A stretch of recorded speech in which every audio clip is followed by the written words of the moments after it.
अब इनके साथ नहीं, तारीख बस बड़ी बेरहम होती है, बहुत सारे लोगों को बेनकाब करती जाती है साथ साथ। अच्छा मीर साहब, ये बताएं आप कि पीपल्स पार्टी इस वक्त की क्या सिचुएशन है। कल हमारे प्रोग्राम में साहिबजादा हामिद रजा साहब थे, वो ये कह के गए हैं कि अब परेशान होने का वक्त वफाक का आ गया है और वफाक में भी कुर्सियां तब्दील हो सकती हैं, कोई और फ्रंट पे आके बैठ सकता है, तो नून लीग के लिए खासा परेशानी का वक्त है। और साथ ही खबर ये भी उड़ी हुई है कि पीपल्स पार्टी जो है वो बाकायदा तौर पर कैबिनेट में शायद शामिल होने की हवाले से बाज़गश्त भी चल रही है, बातचीत हो रही है, सोच विचार हो रहा है।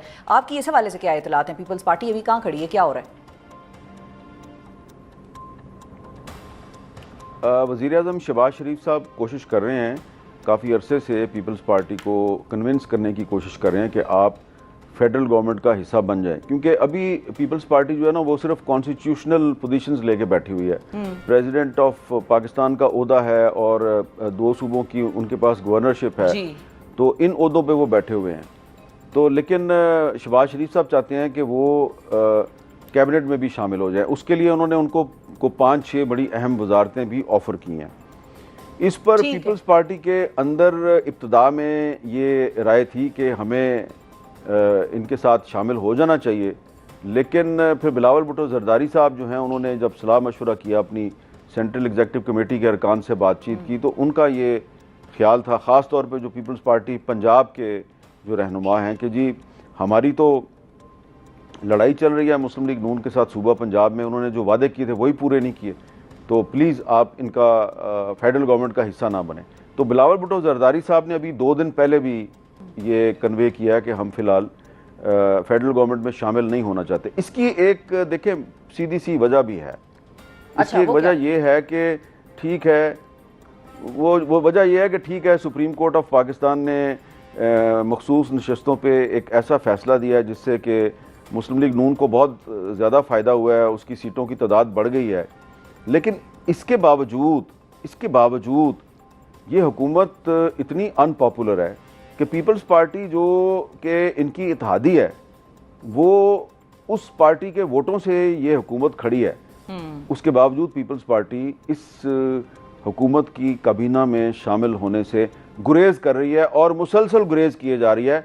और अभी मुझे लगता है कि फ़िलहाल आने वाले काफ़ी अरसे तक पीपल्स पार्टी गुरेज की पॉलिसी ही इख्तियार करेगी। गुरेज ही करेगी, बिल्कुल ठीक है। पाकिस्तान की सियासत के हवाले से हमने बात की, लेकिन पाकिस्तान की सियासत में एक और नया आइडिया इंजेक्ट हो गया है, आप इसको कहें कि सामने आया है, इंट्रोड्यूस कराया जा रहा है। वो है अब्राहम अकॉर्ड के नाम से। अब्राहम अकॉर्ड वो मुआहिदे जिनके हवाले से हमने प्रोग्राम के आगाज़ में आपको बताया।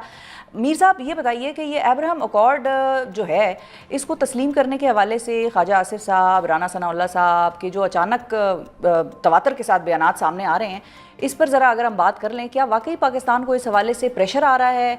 पाकिस्तान से ये तकाजा किया जा रहा है कि आप अब्राहम अकॉर्ड को मान लेने पर गौर करें, और मतलब कहाँ से प्रेशर आ रहा है, क्या इसका सिलसिला चल रहा है, ये इसके हवाले से आपकी क्या खबरें? देखिए, ये अब्राहम अकॉर्ड जो है ना, ये उस वक्त ये बात शुरू हुई थी जब ट्रंप साहब का पहला दौरे सदारत था, जब पहली दफ़ा वो अमेरिका के सदर थे। तो उस ज़माने में ये बातचीत शुरू हुई थी। बज़ाहिर इसका मकसद तो ये है ना कि जो मुख्तलिफ मुस्लिम ममालिक हैं वो इज़राइल को बतौर एक ममलकत के तस्लीम कर लें, उसके साथ सफारती ताल्लुकात कायम कर लें। असल मकसद तो ये है जी। तो ये ट्रंप साहब के पहले दौर में ये प्रेशर उस वक्त भी पाकिस्तान पे आया था। मैं उसका आई विटनेस हूँ। यहाँ तक कि मुझे भी कहा गया था कि भाई आप लोग जो हैं वो क्यों आप इज़राइल के साथ ताल्लुकात की मुखालफत करते हैं, क्या मसला है भाई आपका इज़राइल के साथ।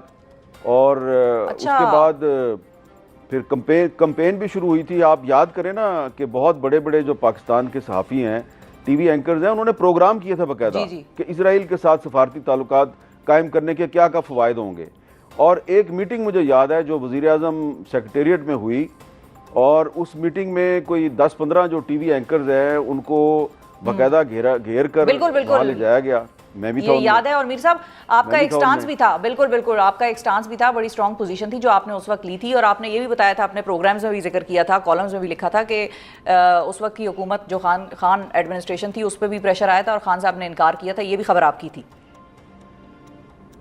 जी। वहाँ पे देखें ये हुआ था कि ऐसा लग रहा था कि कुछ टीवी एंकर्स जो हैं उनको बाकायदा ब्रीफ किया गया है और उनकी असाइनमेंट ये थी कि उन्होंने इमरान खान को कन्विंस करना था कि जी आप इसराइल के साथ सफारती ताल्लुकात का अभी बैठे बैठे यहीं पे फैसला कर लें, ना पार्लियामेंट के पास जाएं, ना किसी और से पूछें, बस ये टीवी एंकर्स है ना जो 10-15, बस ये इन्हीं के साथ फैसला कर लें आप, ये इतना बड़ा। तो वह अब खान साहब जो हैं, मेरा पहले तासुर ये था कि शायद ये इमरान खान साहब जो हैं ये ट्रैप में आ चुके हैं। लेकिन जब मैंने वहाँ पे बैठे देखा तो जो इंफॉर्मेशन मिनिस्टर साहबा थी वो सिर्फ उन सहाफ़ियों को, उन एंकर्स को चांस दे रही थी जो कि असाइनमेंट को सही तरीके से निभा रहे थे। ठीक है, प्रो इसराइल थे उस वक्त। वो बार बार मेरी तरफ देख रहे थे। हाँ, खान साहब बार बार मेरी तरफ देख रहे थे, ये नहीं बोल रहा। तो फिर मैंने जब देखा कि ये थोड़ा सा अनकंफर्टेबल लग रहा है तो उन्होंने खुद ही मुझसे पूछ लिया कि हाँ भाई आपका क्या ख्याल है। तो मैंने उनसे सीधी सी बात, मैंने कहा आप बड़े लीडर हैं या ये जिसकी तस्वीर ऊपर लगी हुई है ये बड़ा लीडर है? उन्होंने ऊपर देखा, उन्होंने कहा हाँ कायद-ए-आज़म मोहम्मद अली जनाब मेरा लीडर है, ये मुझसे बड़ा है। तो मैंने कहा फिर खान साहब क्या कायद-ए-आज़म के पाकिस्तान में वो पॉलिसी नहीं होनी चाहिए जो कायद-ए-आज़म की पॉलिसी है? तो खान साहब ने इस तरह हाथ पे हाथ मारा, उन्होंने कहा बस डन हो गया, जो कायद-ए-आज़म की पॉलिसी है इसराइल के बारे में वही पॉलिसी चलेगी पाकिस्तान में। अच्छा जी, उसके बाद मीटिंग फ़ौरन चंद मिनट के अंदर अंदर जो है उसको ख़त्म कर दिया गया। और जब मैं वज़ीर-ए-आज़म सेक्रेटेरिएट से बाहर निकला, गाड़ी में मैं दफ्तर की तरफ आ रहा था, मुझे फ़ोन आने शुरू हो गए बड़े ताकतवर लोगों के। उन्होंने कहा ये क्या किया आपने, ये आपने प्राइम मिनिस्टर को ये क्या कहने की ज़रूरत थी कि कायद-ए-आज़म की पॉलिसी चलेगी, कोई टिकर नहीं चलेगा, कोई खबर नहीं चलेगी, बस बता दिया आपको। अच्छा, अब आप बताएं कि मोहम्मद मीर साहब जो हैं उनका कसूर ये था कि उन्होंने वज़ीर-ए-आज़म पाकिस्तान को ये बताया कि बानी पाकिस्तान की इजराइल के बारे में क्या पॉलिसी है। तो अब वो 2019 था, 2020 था, वो बात अब ख़त्म हो गई है। अब 2025 में आपने मुझे सवाल किया है अब्राहम एकॉर्ड के बारे में। बिल्कुल, अब मैं यही पूछना चाह रही हूँ इस सारी कहानी को सुनने के बाद और ये जो वाकया आपने सुनाया हमारे नाजरीन के लिए, इसके बाद अब मीर साहब से मेरा ये सवाल है कि अब हाथ पे हाथ मार के कौन कहेगा कि भाई डन हो गया और जो कायद-ए-आज़म की पॉलिसी है वही पाकिस्तान की पॉलिसी होगी 2025 में भी, या आपके तज्जिए और आपकी जो दूरंदेशी आपको बता रही है वो ये है कि 2025 में शायद वो पॉलिसी तब्दील होने लग रही है या होने जा रही है? ये अब सवाल बनता है। मेरा ख्याल है कि इतना आसान नहीं है। शहबाज शरीफ साहब और इसहाक डार साहब जो हैं वो इतनी आसानी से अब्राहम एकॉर्ड जो है उसमें शामिल नहीं हो सकते। और जितना मैं जानता हूँ पाकिस्तान के अवाम को कि पाकिस्तान के अवाम बहुत से मामलात पे जो है वो घरों में बैठे रहते हैं। वो कहते हैं अच्छा पेट्रोल महंगा हो गया, चलो कोई बात नहीं यार, अच्छा गैस भी महंगी हो गई है, ओहो हो हर चीज़ ही महंगी हो गई है तो कोई बात नहीं, बाहर निकलने का क्या फ़ायदा है। लेकिन ये कुछ 2-3 मामलात ऐसे हैं, एक कश्मीर है और एक फ़लस्तीन है, ये आपकी केमिस्ट्री में शामिल हैं। देखें ये जो अब्राहम एकॉर्ड है ना, इसके हवाले से एक मैं बड़ी ही इम्पॉर्टेंट हिस्टोरिकल चीज़ आपको बताना चाहता हूँ जी। पाकिस्तान का ख्वाब देखा था अल्लामा इकबाल ने। अल्लामा इकबाल ने मुसलमानों को वाज़े तौर पे नसीहत की हुई है। जब वो एक फ़लस्तीन कॉन्फ्रेंस में शिरकत के लिए मस्जिद अक्सा में गए